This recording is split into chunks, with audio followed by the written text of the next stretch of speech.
Good afternoon, dear student. Welcome you all. Now I take some more problems related to the exercise 1.2.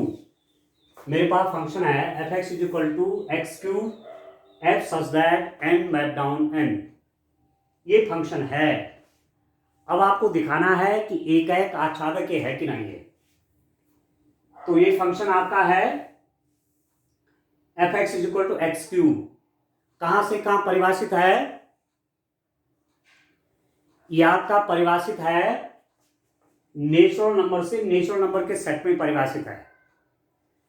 तो समझाने के लिए मैं natural number का भी एक सेट बना लेता हूं. ये भी नेचुरल नंबर का सेट है. समझाने के लिए इनमें रिलेशन आपका एक फंक्शन है. एन में आप नंबर जानते हैं 1 2 3 4 5 6 7 8 9. 1 2 3 4 5 6 7 8 9 एंड अप टू सोन इंफिनिटी जाता है. अब आप देखिए f(x) = x क्यूब. अब जब आप एक दिखाते हैं तो एक दिखाने के लिए आप क्या लेते हैं? तरीका वही है कि f(x1) को आप f(x2) के बराबर लेते हैं. f(x1) = f(x2) के बराबर. अब f(x) आपका x क्यूब है तो f(x1) x की जगह x1 कर देंगे तो ये क्या हो जाएगा? This implies that x1 cube = f(x2). f(x) ये है, x की जगह पे x2 कर दिया तो ये हो गया x2 का क्यूब. ठीक हो गया. अब आप इसको दिस इंप्लाइज दैट क्या हो जाएगा?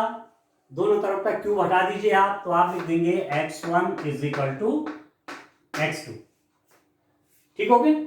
मतलब यदि फंक्शन की वैल्यूज दो पॉइंट पे सेम थी तो रिजल्ट आया कि वो दो पॉइंट सेम नहीं, वो एक ही. इसका मतलब हुआ f is 1 1. f एक है. ठीक हो गया. और वैसे आप देखो f(x) = x क्यूब. मतलब x की जगह 1 लूंगा तो 1 का क्यूब क्या 1, तो 1 की मैपिंग 1 पे है. x की जगह 2 ले लूंगा तो यहां पर 2 की पावर 3 तो 2 चला जाएगा 8 पर. देख रहे हैं आप ये. x = 3 ले लूंगा तो x की जगह 3 करेंगे 3 क्यूब 3 क्या 9 क्या 27 तो 3 जुड़ जाएगा 27 पर. x = 4 ले लूंगा तो यहां 4 की पावर 3 4 × 4 × 4 कितना 64. ठीक है. तो 4 आपका जुड़ जाएगा कहां 64 पे.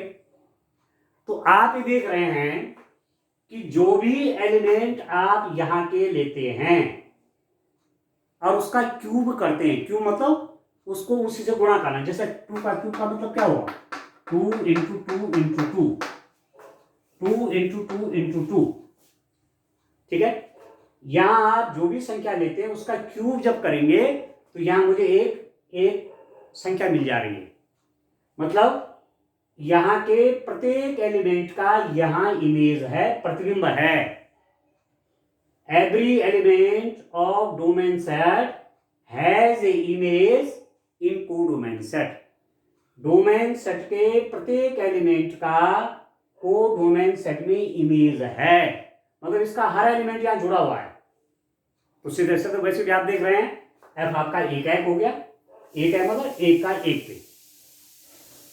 ठीक हो गया. कोई भी ऐसी संख्या नहीं है प्राकृत संख्या में जिन दो का घन एक ही हो जाए. है कोई? जैसे 1 का तो 1 आ गया घन, 2 का 8, 3 का 27, 4 का 64. तो कोई भी दो संख्याएं ऐसी नहीं जिनके घन समान है तो एक का एक पर प्रतिबिंब आएगा.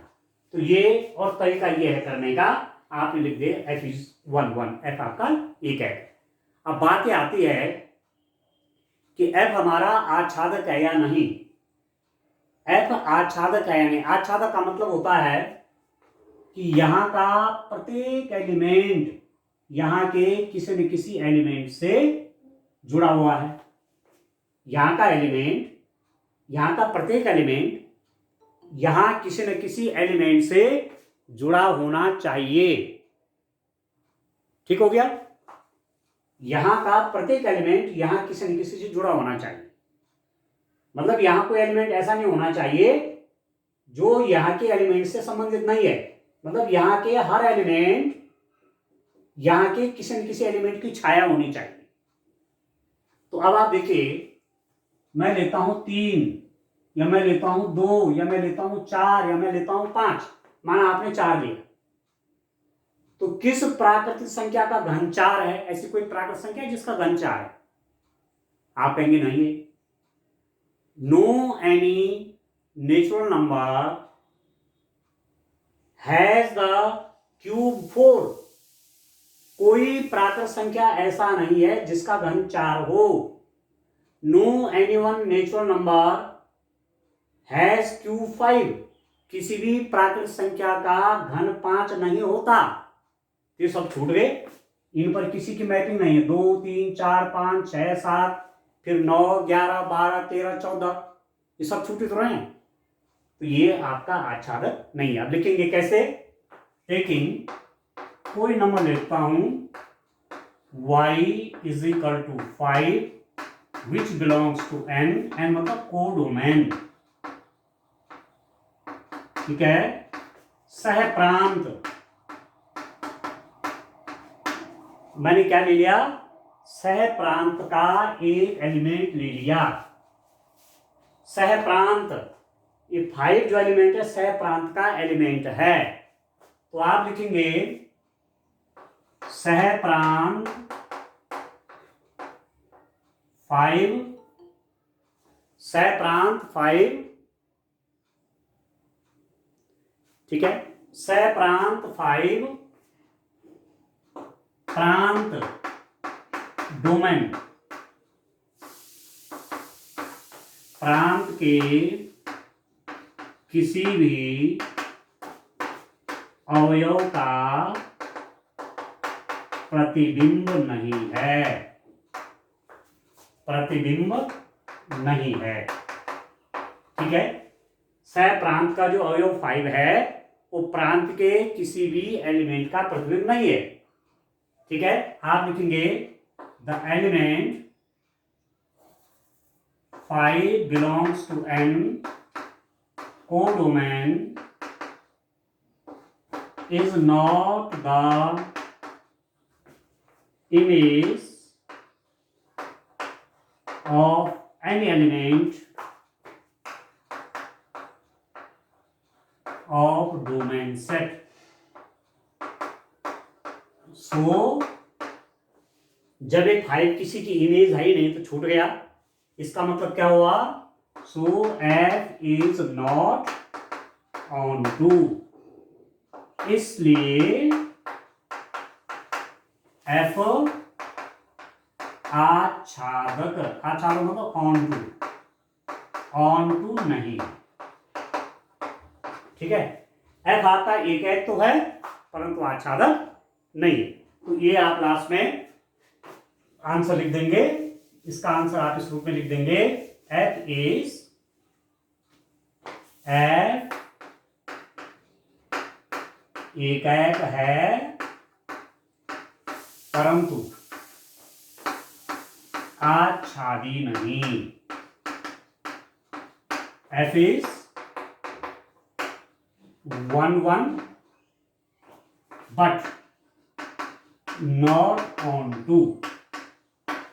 1 है पर ऑन टू नहीं है। एक है पर आच्छादी नहीं है। ठीक हो गया? इस रूप में करना है। तो चलिए नेक्स्ट क्वेश्चन इसका, इसी में नेक्स्ट क्वेश्चन देखते हैं। अब स्टूडेंट आपके समझ में बात आ रही होगी। ठीक हो गया? किस ढंग से क्वेश्चन करने आपके समझ में ठीक से आ रहा होगा। अब मैं इसी का नेक्स्ट पार्ट लेता हूं। देखिए कैसे करेंगे। तो तरीका सब में एक ही है। ठीक है? एक है, आच्छादक है, तरीका सब में एक ही है। क्वेश्चन नंबर 2 का मैं अब फिफ्थ पार्ट लेता हूं, इसका लास्ट पार्ट है F X is equal to X cube, F X is equal to X cube F such that Z map down Z. अब यहां पर पहले था, इससे पहले वाले क्वेश्चन में एन मैप डाउन एन था, डोमेन भी क्या था, नेचुरल नंबर का सेट था, और कोडोमेन भी नेचुरल नंबर का सेट था, पर इस पे पूर्णांकों से चेंज कर दिया है अभी। नेचुरल नंबर में आपके क्या आते हैं 1 2 3 4 5 6 अप टू सो ऑन, परंतु ये जो होता है आपका ये जेड क्या होता है, ये पूर्णांक संख्याएं इंटीजर है, इनमें सारे नेगेटिव नंबर पॉजिटिव और जीरो भी होता है सब। ठीक हो गया। अब आप देखिए किसी टाइम पर आप देखिए ये मेरे पास जेड हो गया और ये आपका जेड हो गया, जेड से जेड के बीच में है, ठीक है, ये मैपिंग। तो आप जानते हैं एलिमेंट आपने लिखा -2 -1 0 1 2 3 4, ठीक है, यहां मैं लिख दे रहा हूं, यहाँ भी वही -2 -1 0 1 2 3 अप टू ऐसे 8, ठीक है, -8 भी होगा और बाकी सब होगा। ठीक हो गया। अब आप देखिए क्या करूंगा, 1 1 दिखाने के लिए, एक एक दिखाने के लिए क्या करते हैं, टेकिंग आप लेते हैं f(x1) is equal to f(x2), f(x1) को आप f(x2) की तरह लेते हैं, ये दोनों इमेजेस बराबर दिखाते हैं, तो f(x1) मीन्स x की जगह x1 कर लीजिए, ये हो जाएगा आपका x1 cube is equal to f(x2), x की जगह x2, तो ये हो जाएगा x2 क्यूब, और इसका मतलब हुआ x1 is equal to x2। समझ आ रहा है, मतलब यदि मैंने दो इमेजेस बराबर मानी, यहां से दो प्रतिबिंब यदि बराबर हैं, तो उसका मतलब यही हुआ कि वो एलिमेंट सेम है, अलग अलग एलिमेंट नहीं है, ठीक है। तो इसका मतलब एफ एक है।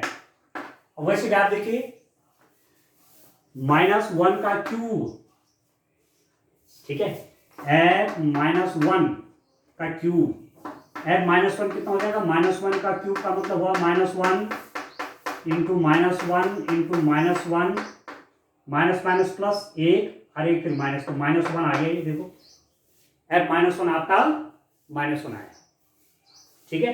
f2 कितना हुआ, 2 का क्यूब, 2 इंटू 2 इंटू 2 कितना 8, f1 कितना है, 1 का क्यूब, 1 इंटू 1 इंटू 1 कितना 1, f -1 की इमेज आपकी -1 पर, +1 की इमेज आपकी +1 पर, +2 की इमेज आपकी +8 पर, और -2 की इमेज -2 का क्यूब भी कितना, -2 इंटू -2 इंटू -2, तो ये हो जाएगा -8। तो -2 की इमेज, अगर -2 है ना, -2 की इमेज -8 पर, तो आप देख रहे हैं प्रत्येक एलिमेंट का क्यूब अलग अलग हो रहा है। यहां पर किसी भी एलिमेंट को लेंगे उसका क्यूब क्या है, कोई एक अलग नंबर आ जा रहा है, तो सीधा सीधा f11 हो गया, पर दिखाना ऐसा है, ठीक है। अब आपको देखना है कि क्या यह ऑन टू है, ठीक है, यह ऑन टू है। ऑन टू मतलब ये जो कोडोमेन सेट है ना, ये जो आपका कोडोमेन सेट है, ये इसका कोई एलिमेंट ऐसा तो नहीं है कि जो इसके एलिमेंट से नहीं जुड़ा हुआ है। कहने का मतलब इसका प्रत्येक एलिमेंट इसके एलिमेंट की इमेज होनी चाहिए, इसका प्रत्येक एलिमेंट इसके एलिमेंट का क्यूब होना चाहिए। अब मैं किसी टाइम पर ले लेता हूं यहां पर 2, किसका, ये तो डोमेन सेट है ना, प्रांत, और यह सह-प्रांत कोडोमेन, प्रांत और सह प्रांत। मैंने सह प्रांत से 2 लिया कोई element, two belongs to Z मतलब सह प्रांत कोडोमेन का एलिमेंट। ठीक है, अब आप कह सकते हैं मुझे कि जो टू है, टू किस पूर्णांक संख्या का क्यूब है? कोई ऐसी पूर्णांक संख्या है आपकी जिसका मैं क्यूब कर दूं, जिसका मैं घन कर दूं, 3 घात कर दूं, मुझे 2 आ जाए? कोई नहीं मिलेगा। मतलब यहां टू एक ऐसी पूर्णांक संख्या कोडोमेन में कि वो इसके किसी भी एलिमेंट का क्यूब नहीं है। ठीक है स्टूडेंट, तो आप लिखेंगे टू बिलोंग्स टू सह प्रांत कोडोमेन का अवयव प्रांत के किसी भी अवयव का प्रतिबिंब नहीं है, अतः एफ आच्छादी नहीं है। ठीक है, आप लिखेंगे two belongs to Z codomain set is not the image of any element of Z। Z मतलब domain. So F is not on to। ठीक है, F आपका on to नहीं है, तो F क्या है? F एक है, F is 1 1 1 1 तो है ये, पर ये ऑन टू नहीं है। ठीक है, एक है पर आच्छादक नहीं है, तो रिजल्ट आपके पास आ गया। ठीक है, एज रिजल्ट मैं लिख दूंगा F is, ठीक है student, F is 1 1 but not on to। F एक है परंतु आच्छादी नहीं है। ठीक हो गया, बस एक क्वेश्चन और लेते हैं स्टूडेंट। ठीक है, तो ऐसे आप करेंगे, इन क्वेश्चंस को समझ करके करेंगे। एक क्वेश्चन मैं और ले लेता हूं, देखिए क्वेश्चन नंबर 3 देखते हैं। वो भी बड़ा इंपॉर्टेंट क्वेश्चन है, बड़ा अच्छा क्वेश्चन है। तो इस ढंग से आपने समझ करके इन प्रश्नों को करना है। ठीक है, एक तरीके के साथ मैं आपसे कह रहा था कि नेचुरल नंबर का सेट, इंटीजर का सेट, रेशनल, इरेशनल, ठीक है, रियल नंबर, इन सेटों को आप एक बार ठीक से समझ लीजिए। ठीक है, तो आपको रिलेशन बनाने में आसानी होगी। अब क्वेश्चन नंबर 3 देखते हैं स्टूडेंट, मेरे पास क्या है। क्वेश्चन नंबर 3 ले लेता हूं मैं। देखिए क्वेश्चन आपके पास क्या है, सिद्ध कीजिए कि f(x) is equal to greatest integer function of x द्वारा प्रदत्त महत्तम पूर्णांक फलन, इसका नाम है महत्तम,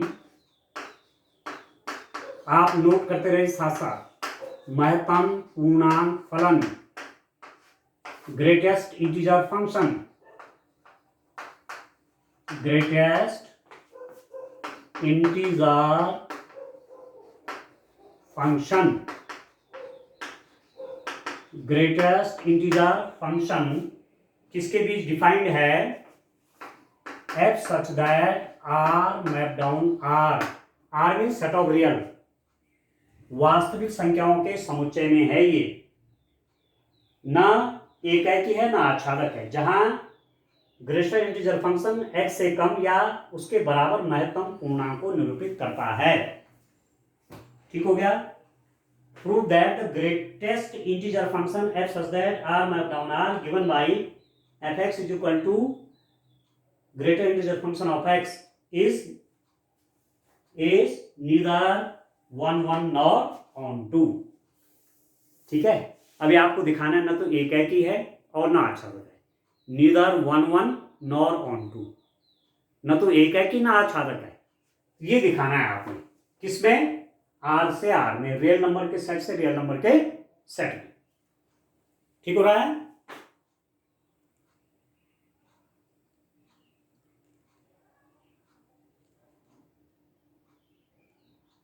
देखिए, अब आप देखिए dear student, F X is equal to आपका ये है, एक ग्रेटेस्ट इंटीजर फंक्शन है। क्या होता है ग्रेटेस्ट इंटीजर फंक्शन? बड़ा इंपॉर्टेंट है, पहले समझ लीजिए तब क्वेश्चन को तब बढ़ते हैं। आप ही देखिए, ये कोई रियल लाइन है। रियल लाइन मतलब सारे रियल नंबर, सारे वास्तविक संख्या इसके ऊपर आ जाती है। अब मैं 2 पॉइंट लेता हूं, ज्यादा नहीं, मैं ले लेता हूं 0 1 2, इधर -1 और -2। ठीक है, इसका मतलब क्या है? ग्रेटेस्ट इंटीजर फंक्शन का मतलब है F X is equal to, greatest integer function का मतलब है कि ये जो x है ये हमेशा देगा इंटीजर, ये पूर्णांक संख्या ही देगा, या तो अपने बराबर या अपने से छोटी, अपने से बड़ी नहीं, या तो स्वयं के बराबर होगा या अपने से छोटा। मतलब यदि आप किसी टाइम पर लिखेंगे 1 तो आपके पास उत्तर आएगा 1, आप लिखेंगे -1 तो आपके पास उत्तर आएगा -1, आप लिखेंगे 2 उत्तर आएगा 2, आप लिखेंगे -2 उत्तर आएगा -2। ठीक, परंतु यहां सेट आप देख रहे हैं, सेट क्या ले रखा आपने? ये इंटीजर का सेट नहीं है, ये रियल नंबर है। मतलब 0 से 1 के बीच में भी अनंत संख्याएं आती हैं। किसी टाइम पर मैं यहां लिख देता हूं 1/2, 0 और 1 के जस्ट बीच में 1/2 आता है। तो यदि मैं 1/2 की वैल्यू लिखूं तो मेरे पास मतलब f 1/2, मैं x की वैल्यू 1/2 निकालता हूं तो 1/2 देखिए आप कहां जाता है। ये 1/2 जो है या तो स्वयं के बराबर होगा, परंतु 1/2 आपका इंटीजर नहीं है, पूर्णांक नहीं है, इसलिए इसकी वैल्यू 1/2 नहीं होगी। इसकी वैल्यू अभी 1/2 किस किस के बीच है? 0 और 1 के बीच में है 1/2। ये जो 1/2 है ये किस किस इंटीजर के बीच में है, किस किस पूर्णांक के बीच में है? 0 और 1 के बीच में। तो इसकी वैल्यू आनी इंटीजर ही है, या तो स्वयं के बराबर, तो स्वयं के बराबर 1/2 तो इंटीजर होता नहीं है, अपने से बड़ा इंटीजर ले नहीं सकता, इसका मतलब कहां जाएगा? 0 पर जाएगा, इसकी वैल्यू जाएगी 0 पे। आप समझ रहे हैं? मैं लिख दूं f 1/3, तो 1/3 कहां पर होगा? आप देखिए डियर स्टूडेंट, 1/3 आपका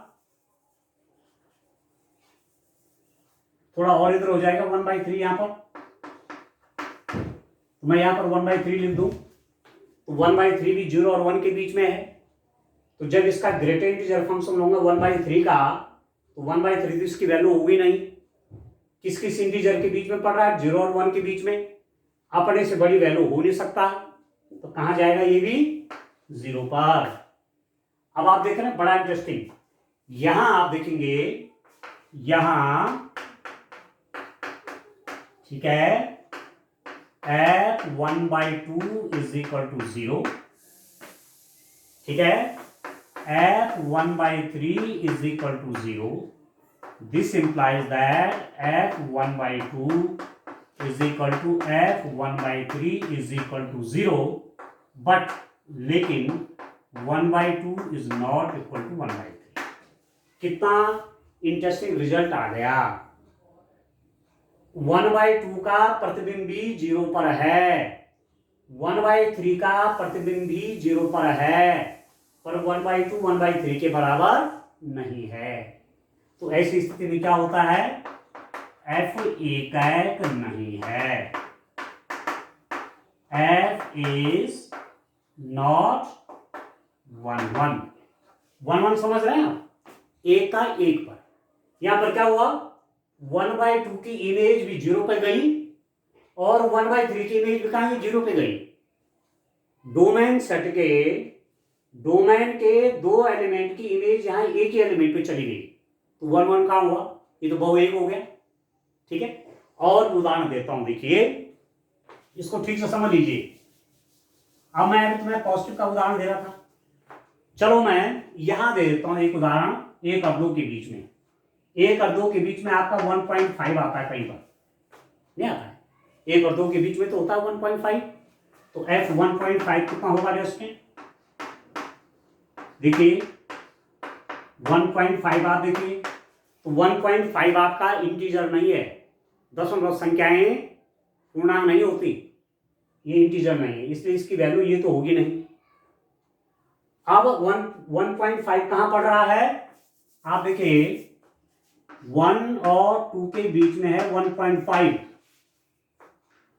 तो अपने से बड़ी भी वैल्यू नहीं लेगा, अपने से छोटा वाला इंटीजर लेगा, तो 1 आ गया, देख रहे हैं। फिर f 1.6 भी कितना होगा, ये भी आपका 1 आएगा, 1.6 भी यहां पड़ेगा, 1.7 यहां पड़ेगा, 1.27 यहां पड़ेगा, इसके अंदर अनंत मान आएंगे 1 और 2 के, उन सब की वैल्यू कहां 1 पे जाएगी। 1 और 2 के बीच में जितने दशमलव संख्याएं हैं सबके मान कहां जाएंगे 1 पर जाएंगे। तो ये फंक्शन क्या हो गया, बहु एक, मैनी 1, तो 1 1 तो वही। चलो नेगेटिव वैल्यू ले लेते हैं, आपको और भी बढ़िया समझ में आ जाएगा। यदि मैंने 0 और -1 के बीच में -1/2 लिया, ठीक है, -1 और 0 के बीच में यहां कहीं पर -1/2 होगा कि नहीं होगा, 0 और -1 के बीच में -1/2, तो f -1/2 कहां जाएगा, देखो ये कहां जाएगा, ये -1/2 जो है, अब -1/2 तो वैल्यू होगा नहीं क्योंकि वो पूर्णांक संख्या नहीं, इंटीजर नहीं है -1/2, इसलिए इसकी वैल्यू -1/2 नहीं होगी। अब ये किसके बीच है -1/2, -1 और 0 के बीच में, अपने से बड़ी वैल्यू भी नहीं लेगा, मतलब -1/2 0 नहीं जाएगा, अपने से छोटा पूर्णांक, अपने से छोटा इंटीजर पे जाएगा, इसकी वैल्यू होगी -1। यदि मैं f -1/3 ले लूंगा, f -1/3 आपका और इधर जाएगा, कहीं बीच में तो होगा वो 0 और -1 के बीच में, तो ये भी कहां जाएगा, ये भी -1 के बीच जाएगा, ये भी -1 पर जाएगा। तो 0 और -1 के बीच में अनंत जो है भिन्नात्मक संख्याएं होती हैं, उन सब का प्रतिबिंब कहां जाएगा, -1 पर जाएगा। तो ये कहां हुआ, ये तो एक है, कहां हुआ, ये तो क्या हो गया, बहु एक हो गया, मैनी 1, तो f is not 1 1, f is not 1 1, f एक है नहीं। ये तो क्लियर हो गया कि फंक्शन आपका 1 1 नहीं है। ठीक है दोस्तों, यहां पर क्लियर हो गया आपको। अब चलिए आगे बढ़ते हैं, ये बड़ा इंटरेस्टिंग है, ठीक से समझ जाना चाहिए, तब क्वेश्चन करने में इसमें दिक्कत नहीं आती है। ठीक हो गया। अब आप देखिए, तो 1 1 तो हमने दिखा दिया कि 1 1 नहीं है, 1 1 नहीं है। अब आच्छादी दिखाता हूं, आप देखिए, मैंने कहा ये R है, ये भी R है, आपने कहा मैपिंग हो रखी है R और R के बीच में, ठीक है। मैंने कहा R में -1 भी होता है, R में 0 भी होता है, R में +1 भी होता है, बहुत से मान यहां होंगे, नीचे ऊपर होंगे, ठीक है, ठीक है, मतलब यहां पर -1/2 भी होगा, यहां पर +1/2 भी होगा, 1/3 भी होगा, यहां पर -1/3 भी होगा। तो मैंने क्या कहा कि मैंने कहा -1 0 1 2 3 1/2 1/3 -1/3 अप टू अनंत। तो देखो -1/2 कहां गया, -1 पर, -1/3 कहां गया, -1 पर, 1/2 कहां गया, 0 पर, 1/3 कहां गया, 0 पर। इस 1/2 की इमेज भी 0 पर और 1/3 की इमेज भी कहां गई, 0 पर, देख रहे हैं। तो आ गया ना मैंने 1, कईयों की इमेज एक पर जा रही है। ठीक हो गया। -1 ये -1 है, ये -1 है। ठीक हो गया। अब बड़ा इंटरेस्टिंग है, देखिए कि जो ये फंक्शन है ये हमेशा कैसे नंबर लेगा, पूर्णांक। मतलब यहां आप 1/2 भी कर देंगे तो 1/2 0 पे चला जाएगा। यहां आप 1.5 करेंगे तो 1 पे चला जाएगा। यहां पर आप 2.5 करेंगे तो 2 पे चला जाएगा। यहां पर आप 3.6 करेंगे तो 3 पे चला जाएगा। मतलब इसकी वैल्यू हमेशा इंटीजर में आएगा। पूर्णांक संख्याएं, पूर्णांक आप जानते हैं 1 2 3 up to so on, 0 -1 -2 -3 up to infinity. तो कहने का मतलब होगा कि इसमें जो 1/2 है या 1/3 है या 1/4 है या 1/5 है, जितने भी भिन्नात्मक संख्याएं हैं वो तो यहां किसी से जुड़े नहीं होंगे, क्योंकि मैपिंग कैसी है, इसकी वैल्यू हमेशा पूर्णांक होगी। ये नंबर हमेशा जुड़ेंगे पूर्णांक पर। ठीक है, मतलब इन नंबरों की इमेज हमेशा इंटीजर पे होगी। जो डेसिमल फ्रैक्शन है, जो रेशनल, जो आप कहते हैं रेशनल नंबर है, परिमेय संख्याएं हैं, जैसे 1/2, इस 1/2 पर किसी की इमेज नहीं है। 1/3 यहां किसी एलिमेंट की इमेज नहीं है। ठीक हो रहा है। अब मैं क्या लिख रहा हूं, टेकिंग 1/2 बिलोंग्स टू आर, ये कोडोमेन सैप्रान। ठीक है, सैप्रान का अवयव 1/2 प्रांत के किसी भी अवयव का प्रतिबिंब नहीं है। ठीक है, अतः एफ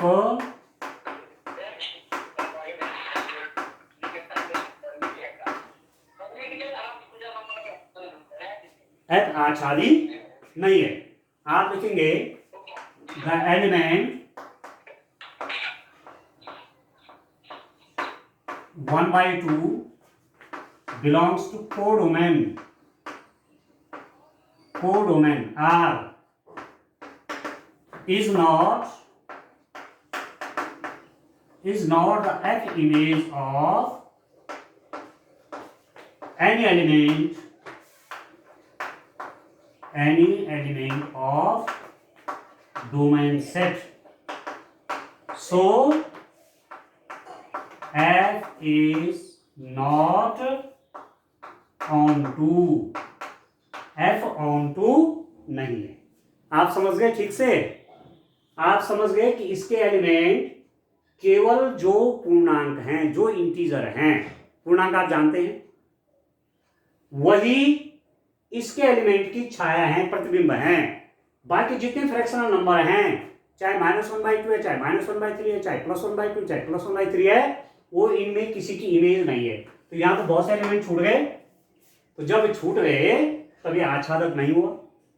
ठीक है, तो मैंने लिखा प्रतिबिंब नहीं आता है, एफ आच्छादित नहीं है। एक एग्जाम्पल पर्याप्त होता है। 1/2 का एग्जाम्पल सभी लिखने की जरूरत नहीं है, केवल एक बहुत होता है। तो F is not onto. तो एज ए रिजल्ट क्या है डियर स्टूडेंट आपके पास? अब आंसर आप क्या लिखेंगे? अब आंसर लिख देंगे हम एफ इज, ठीक है, नीदर 1/1। आप लिख देंगे F is neither 1/1 nor onto. F न तो एकाकी है और न आच्छादक है।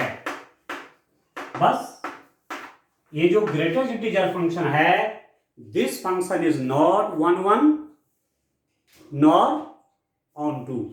ये फंक्शन एफ जो कि महत्तम पूर्णांक फलन है, न तो एकाक है और न ही आच्छादक है। ठीक है दोस्तों, तो इस ढंग से क्वेश्चन करेंगे विधिवत सीखे आराम आराम से, ठीक है। जब आपके पास बढ़िया पकड़ बन जाएगी तो आगे क्वेश्चन करने में फिर हम स्पीड पकड़ेंगे, ठीक है।